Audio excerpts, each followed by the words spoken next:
I think that we must realize that we have power more than we realize. With the numbers of blacks in the UK, you have enough to sway any election if you maximize your numbers. It is bad to be treated unequal. It's worse to be treated unequal when you could do more to equalize the situation.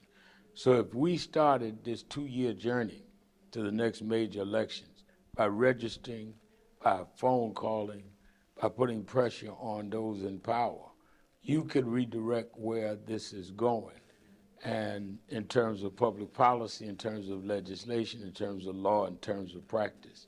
And I think that what the Operation Black Vote and others, and in particular The Voice has represented, must be maximized now.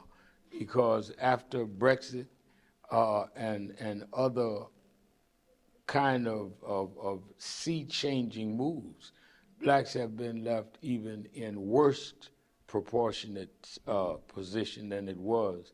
And if there was ever a time in Great Britain, we need to mobilize and stand up. Now is the time.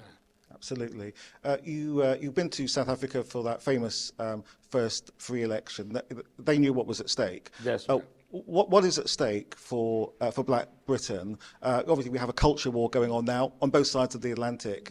How bad can things get? It can get very bad because with the culture wars, you have people that have been energized, that are adversaries of our interests, and feel that they're doing what is right.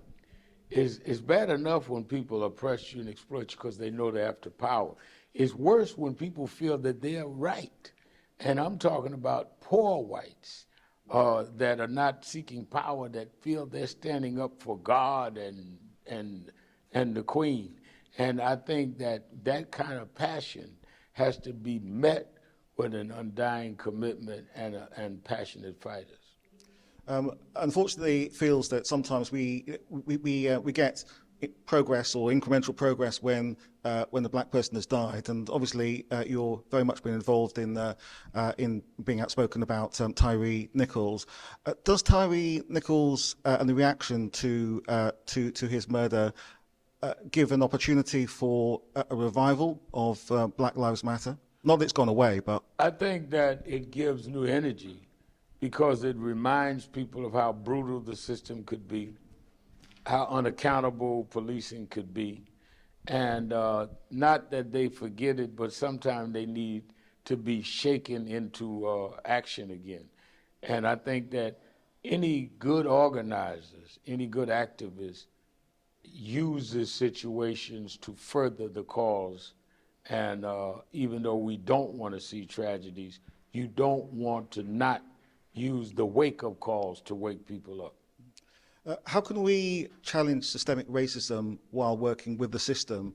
Because I'm sure many people will say, perhaps everyone will say, that the political parties have an interest to a greater or lesser extent in the status quo. I think that you take over internally.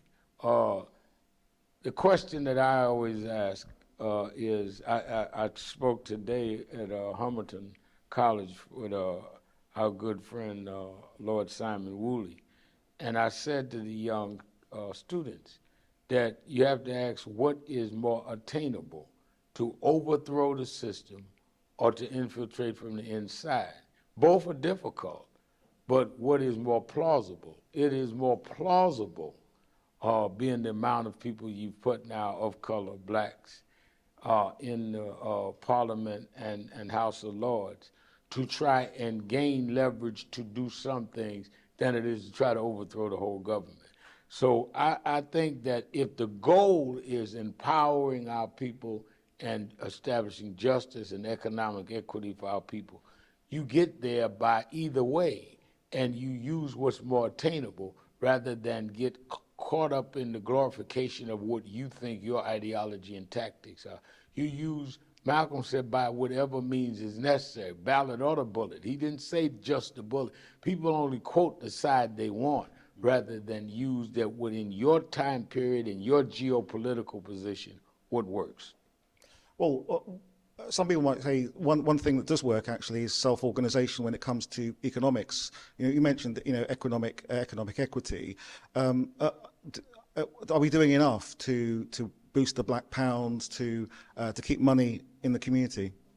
I think that we can do more. I think that we could have much more support of black consumers, for black businesses, and for people that trade in our community. One of the things that we used to do when I was a youngster in Operation Breadbasket, before I started National Action Network, that we do now, is anybody that sells their goods, their products, even national chain stores in our community, ought to be advertising in black-owned media.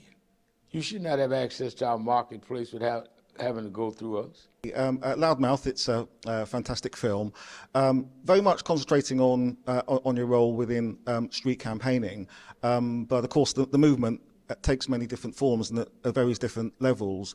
So we have more black senior CEOs of businesses, FTSE 100 businesses, etc.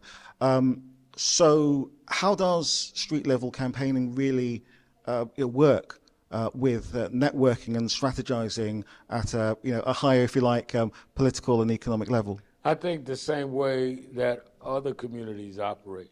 You had the MAGA movement in the States around Donald Trump.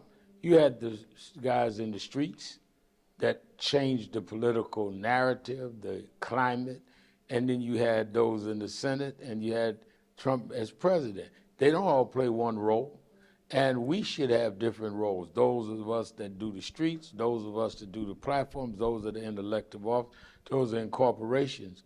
We are as smart as the people we fight if we just use our smartness and not turn against each other. Reverend, thank you very much. Thank you. Thank you.